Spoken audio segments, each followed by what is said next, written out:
Paul, good to get back on the winners board yesterday. Yeah, no, very good to get back on the winners board. We knew it was going to be a really tough game. Both sides 7th and 8th, so really fighting to stay in the 8th. So yeah, really important that we got away with the win. You drove in with your mate. How is he today? Yeah, he's not too bad. He's in good spirits. So I think he has some more scans this afternoon to see what the actual damage is. But he's pretty positive about things at the moment. So and I guess the next positive spin on that is to lose a player like Dave Mundy early in the game and being able to fight our way through the situation and win the game is a real positive for the group. Do you know how long he'll be out at this stage? No, I don't know. No, I'm assuming we have more scans than that today to see what the damage is. Can you believe how unlucky the club continues to be? You would think after the start that maybe it'd go the other way, that you'd start just getting players back. Yeah. I don't know what the old adage is, but black cats and walking under ladders and that sort of stuff. But it has been unfortunate. But look, we've been able to find a few more players, and it does give opportunity for other players. With John Griffin's come in, has been fantastic. Nick Lower and Clancy Pearce and Tendai Mzungu come in, so on the back of injury. So it's given players an opportunity to perform, and we'll go through that a bit more again. At some time that's going to turn, and we'll be able to field a really strong side. Looking at Mundy's role in particular, how does the team cover that? I guess obviously he's a number one, ball winner midfielder. So that's probably responsibility that might come to myself and a couple others to make sure to see if we can at least influence in that area of the game and try and match the opposition in that area. So, but certainly we had a range of players go through the midfield because of that on the weekend, and I thought a lot of our guys, contributed really well. And Mickey Barlow, has he been talking it up around the club, saying he's ready to be back?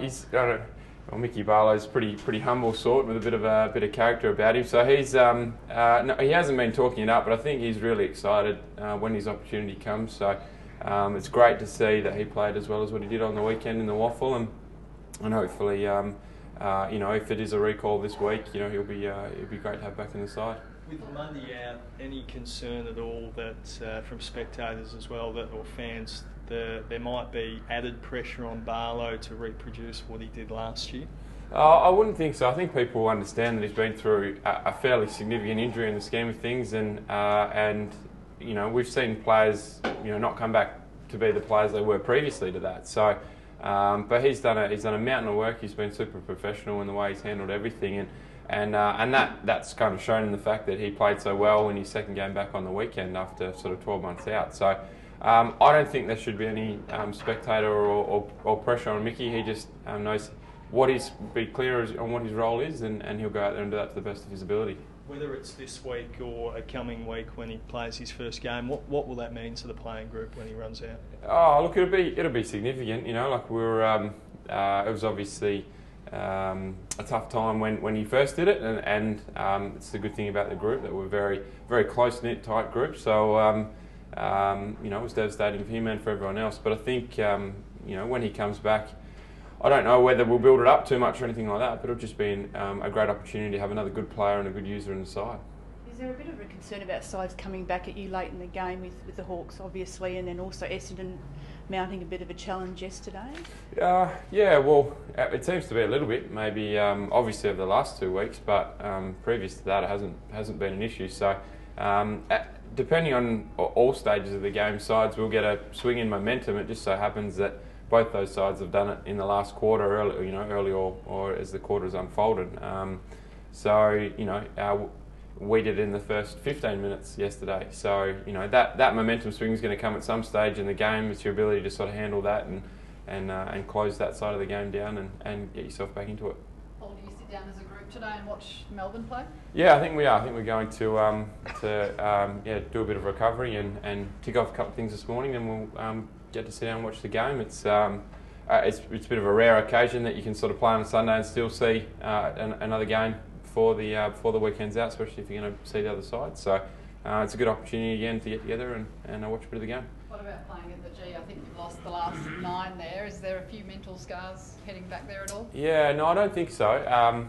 Well, I thought we've played really well at the G this year. We just haven't quite been good enough to get away with the win. And I think the 3 games in Richmond, Hawthorn, those sort of games they've sort of got us late in the game. So, but that experience there's fantastic. We've got a lot of guys who haven't played as much footy on the G. So just being involved there and being back there is fantastic. And we look forward to every challenge.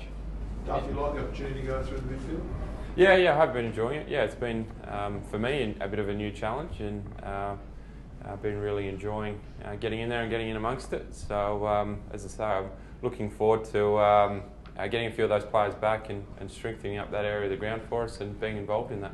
How do you find getting someone as a forward, basically a forward tagger on you? Because I think teams realise that you and Greg Wharton give Freo a lot of drive, get a lot of the ball.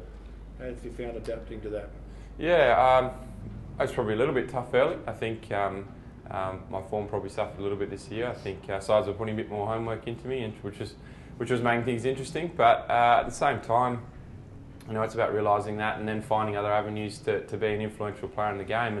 And it doesn't always necessarily mean going out there and getting 30 touches. It's about all the other things you do, and if you can build on the basics of the game, then hopefully you can still influence and be an integral part of the team. Does that make Ibbetson's role pretty crucial, as we saw yesterday? Yeah, no, Ibbo was very good yesterday. It was probably one of the better games I've seen him play for the year, and it does make his role important. So I guess hopefully we can find some more players to run and rebound and use the ball really well, and I guess that'll allow me to stay up in the midfield. What do you think of Hayden Ballantyne's performance? Yeah, he was back to his electrifying best early, which is great to see, and he's plays with a lot of spirit and a lot of heart, Ballas, and I know the side gets a lot out of him when he's playing that way. So no, he was really good early, and yeah, hopefully we'll be ready to go again this week.